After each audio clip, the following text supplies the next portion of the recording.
नमस्कार दोस्तों। आज हम पढ़ने वाले हैं एप्लीकेशन पार्ट। एप्लीकेशन किसका? Applications of second law of motion and applications of third law of motion.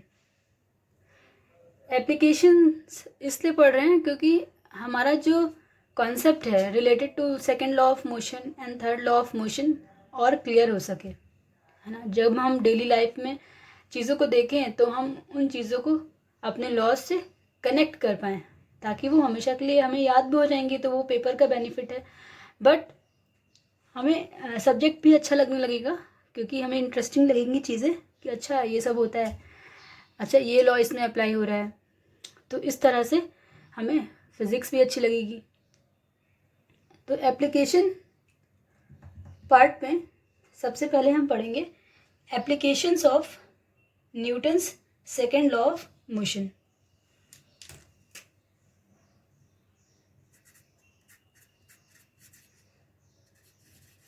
Applications of Newton's second law of motion.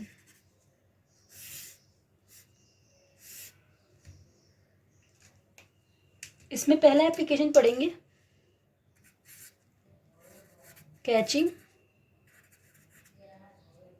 A cricket ball.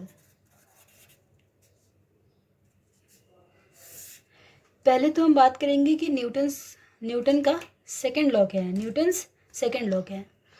तो न्यूटन्स सेकंड लॉ ये था कि rate of change of linear momentum is directly proportional to applied force, है ना।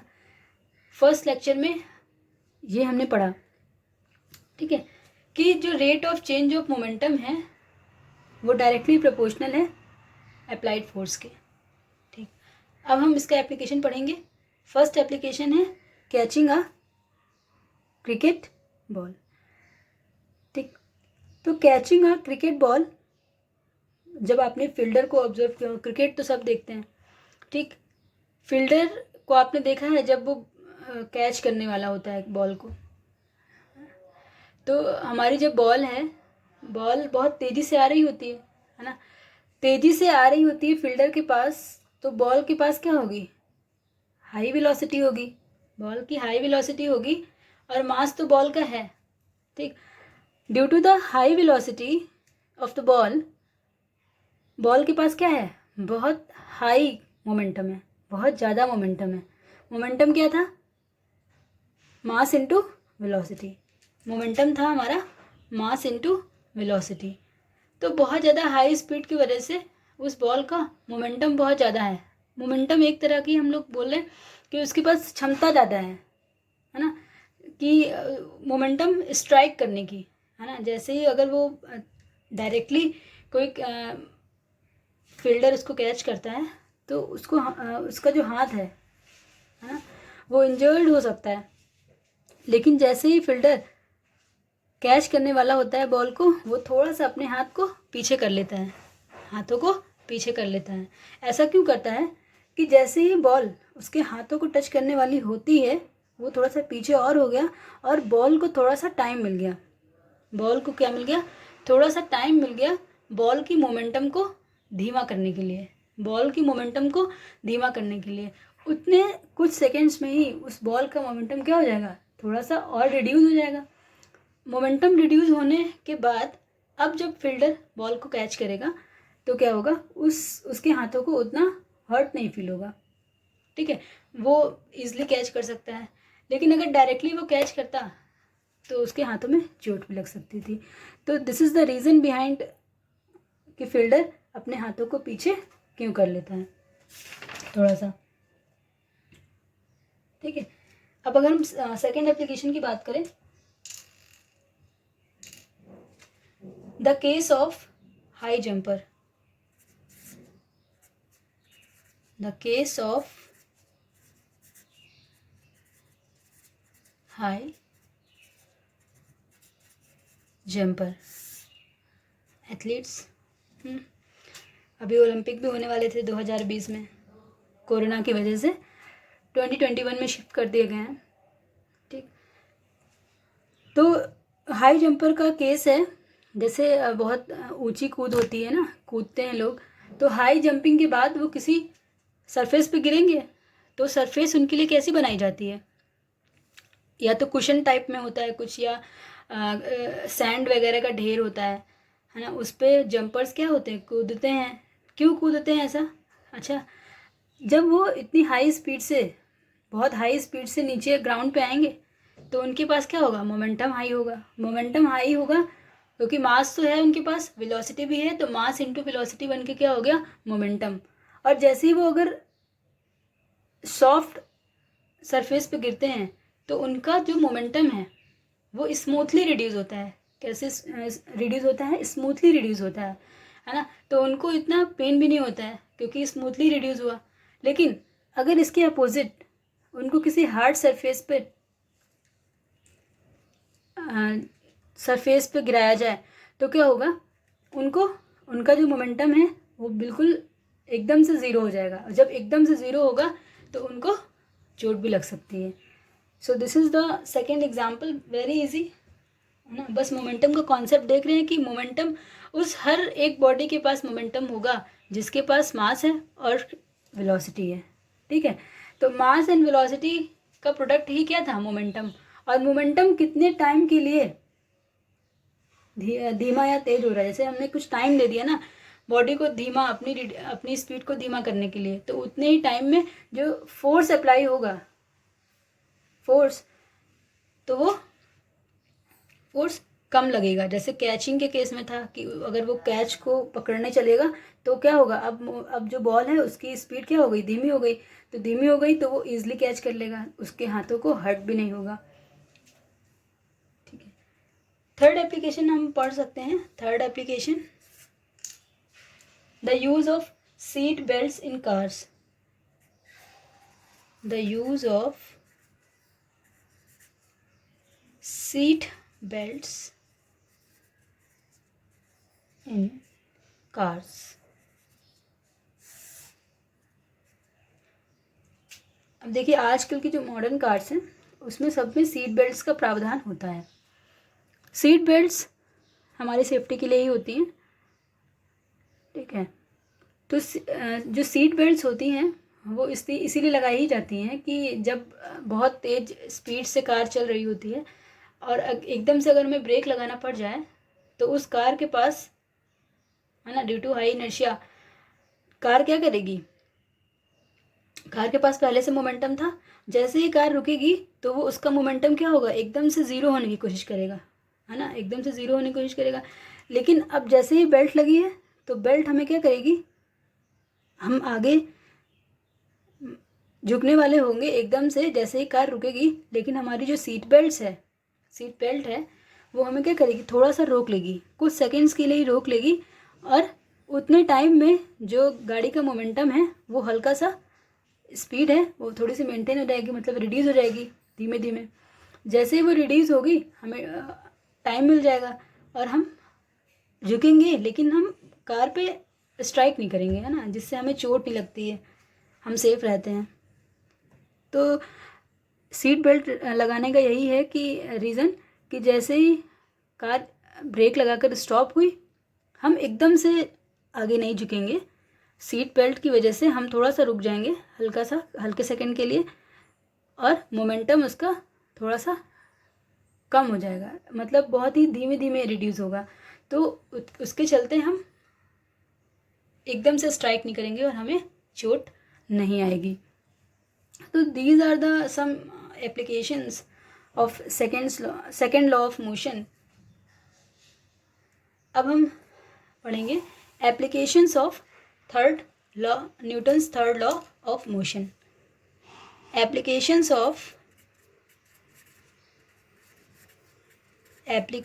Of Newton's third law of motion.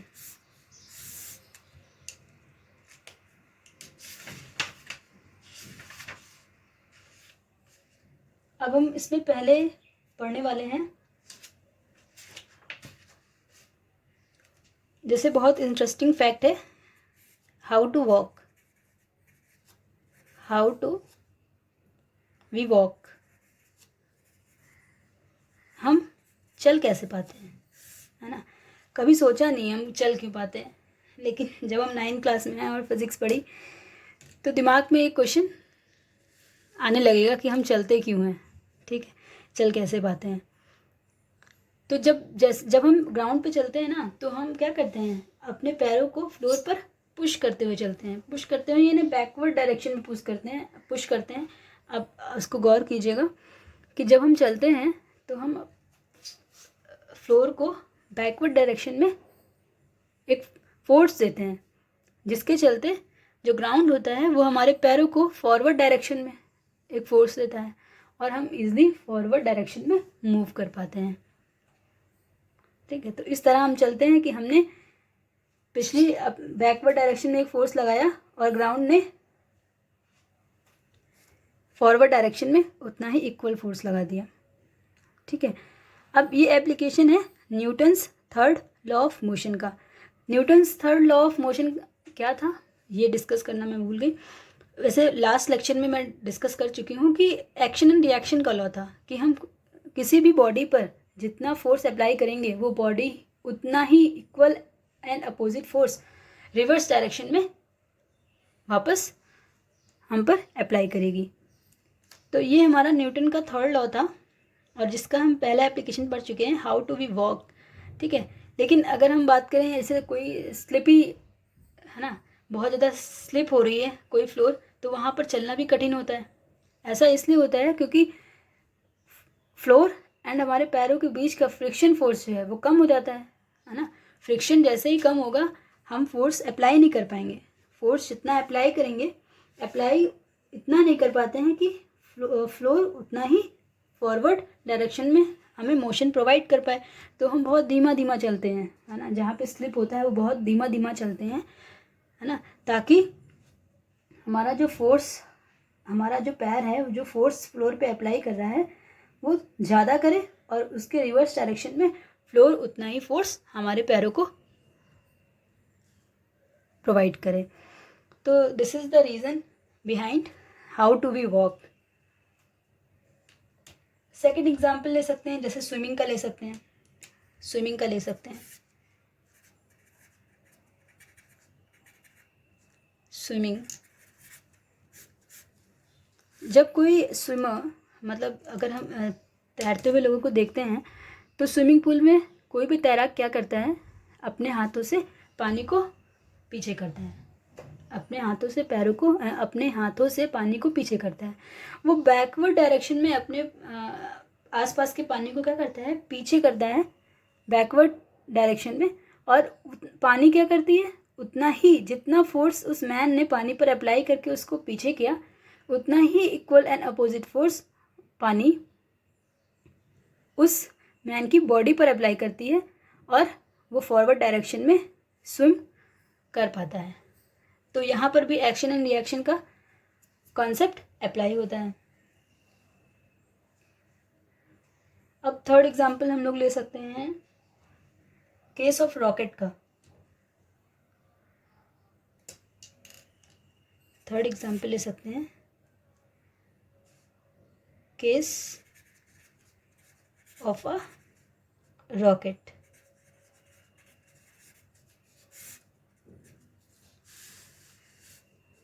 Case of a rocket very interesting. हम rocket का concept लाते हैं तो हमें उससे पहले एक बैलून के कॉन्सेप्ट को समझना होगा।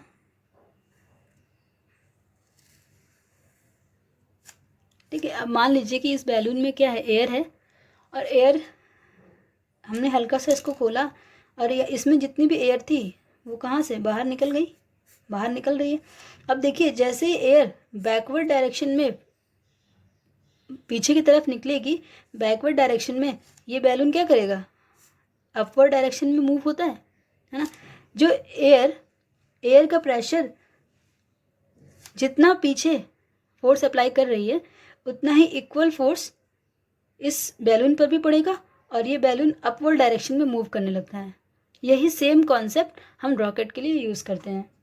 ठीक है, रॉकेट जैसे हम बना लेते हैं रॉकेट।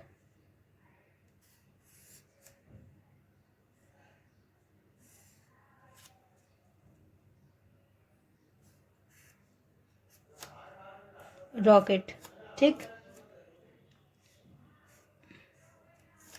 जैसे ये रॉकेट हमारा हो गया। अब हम लोग क्या करते हैं, जब हम रॉकेट ऊपर भेजते हैं तो यहाँ पर आपने देखा होगा कि फ्यूल बर्निंग होती है ना, यहाँ पे फ्यूल बर्निंग होती है। अब यहाँ जब फ्यूल बर्निंग होगी तो यहाँ पर गैसेस होंगी, अब यहाँ पर जैसे ही फ्यूल बर्न होता है ना, फ्यूल बर्न होगा तो ये गैसेस नीचे की तरफ एक फोर्स अप्लाई करेंगी। यहाँ पर बर्निंग हुई और गैसेस क्या करेंगी, बैकवर्ड डायरेक्शन में एक प्रेशर फोर्स अप्लाई करेंगी और इतना ही प्रेशर फोर्स अपवर्ड डायरेक्शन में अप्लाई हो जाएगा, एक्शन टू रिएक्शन। ठीक है, तो इतना ही फोर्स रॉकेट पर अप्लाई होगा ना। अब यहाँ पर ये रिएक्शन फोर्स काम करेगा, रिएक्शन, और ये हमारा हो गया रॉकेट। तो इस फ्यूल के चलते यहाँ पर क्या होगा, गैसेस, क्योंकि बहुत हाई इंटेंसिटी से फ्लेम निकलती है ना, जितनी हाई इंटेंसिटी से फ्लेम बैकवर्ड डायरेक्शन में जाएगी उतनी ही हाई इंटेंसिटी इस रॉकेट को मिलेगी और रॉकेट क्या करेगा, फॉरवर्ड डायरेक्शन में उड़ जाएगा, है ना, ऊपर चला जाएगा। तो इस रॉकेट की कॉन्सेप्ट में भी एक्शन एंड रिएक्शन का कॉन्सेप्ट यूज़ होता है। तो हमने 3 एग्जाम्पल्स, 3 एप्लीकेशंस इसके देख लिए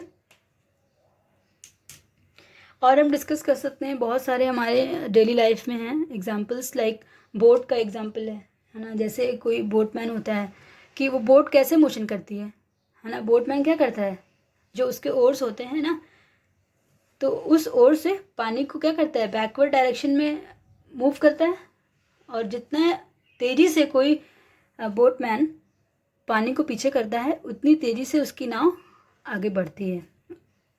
तो इसमें भी एक्शन एंड रिएक्शन का कॉन्सेप्ट यूज़ होता है। तो एप्लीकेशन पढ़ना बहुत ज़्यादा इम्पॉर्टेंट था।